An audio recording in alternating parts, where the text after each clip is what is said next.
Madridista, j'espère que vous allez bien. Quelles sont les actus du côté du Real Madrid en ce beau mercredi matin? Aujourd'hui, non seulement on parlera de quelques rumeurs folles sur le mercato du Real Madrid, comme par exemple un Ruben Diaz, ou encore un club de première ligue qui pourrait vouloir Kylian Mbappé, mais on parlera également de la date des élections au Real Madrid qui a été officialisée, sans oublier qu'on reviendra également sur quelques propos d'Enrique Riquelme hier soir, sachant que ce dernier a donné de nouveaux détails supplémentaires sur les promesses qu'il avait faites pour sa campagne. Mais avant de vous parler de tout ça, pour tous les Madrilènes qui ne me connaissent pas encore et qui ne souhaiteraient louper de l'actualité Madrid, ça se passe ici, donc n'hésitez pas à vous abonner. Et surtout, n'oubliez pas de partager la vidéo à tous vos proches qui méritent d'être régulièrement informés sur l'actualité Madrid. Allez, on enchaîne. Alors pour commencer, vous le savez tous, le Real Madrid va beaucoup s'activer sur le marché des défenseurs cet été. Et on a eu quelques rumeurs comme Schlotterbeck, comme Gvardiol, comme Bastoni. Et aujourd'hui, un nouveau nom pourrait s'ajouter à la shortlist du Real Madrid. On parle bel et bien de Ruben Diaz. Ruben Diaz aurait été proposé au Real Madrid cet été par son représentant Jorge Mendes. Jorge Mendes qui, avec la potentielle arrivée de José Mourinho au Real Madrid, a profité pour retrouver ses relations avec Florentino Pérez. Et on nous a clairement fait comprendre qu'il n'hésitera pas à proposer plusieurs de ses joueurs au Real Madrid. Et donc apparemment Ruben Diaz fait partie du lot. Et fait également partie des joueurs qui pourraient partir de Manchester City suite au départ de Pep Guardiola.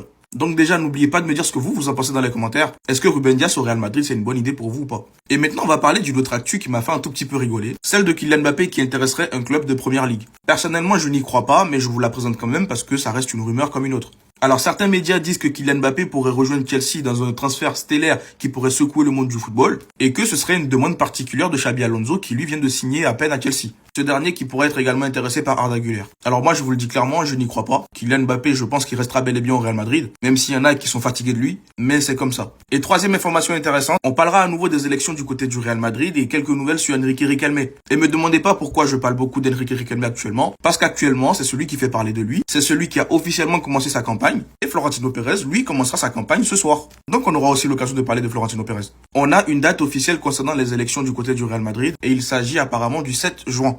Donc là, les candidats ont pratiquement 2 semaines de campagne devant eux. Et pour ceux qui s'en rappellent, Riquelme avait promis qu'il avait un accord avec 2 superstars. Et là, hier soir, il disait que l'un de mes 2 gros transferts pour le Real Madrid est espagnol et il jouera cette Coupe du Monde. Il y en a qui ont commencé à imaginer plein de trucs. Potentiellement un milieu de terrain, et les milieux de terrain qui sont à la Coupe du Monde, généralement, vous allez voir quoi? Fabian Ruiz, Rodri, Pedri, Gavi, Baena. Ah oui, sans oublier Zubimendi. Donc au final, les gens, ils gardent un œil sur Zubimendi, Fabian Ruiz et potentiellement Pedri. Même si Pedri, je n'y crois pas du tout. Et si jamais il arrive à faire ce coup-là, une chose est sûre, il a dit qu'il balancera des noms lors des prochains jours, prochaines semaines. Dans tous les cas, il n'a pas le choix vu les promesses qu'il fait. Et vous pouvez compter sur moi pour vous tenir au jus. Pareil pour la campagne de Florentino Pérez. Dites-moi ce que vous en pensez dans les commentaires. Et surtout pour ne rien louper, vous savez ce qu'il vous reste à faire. Abonnez-vous.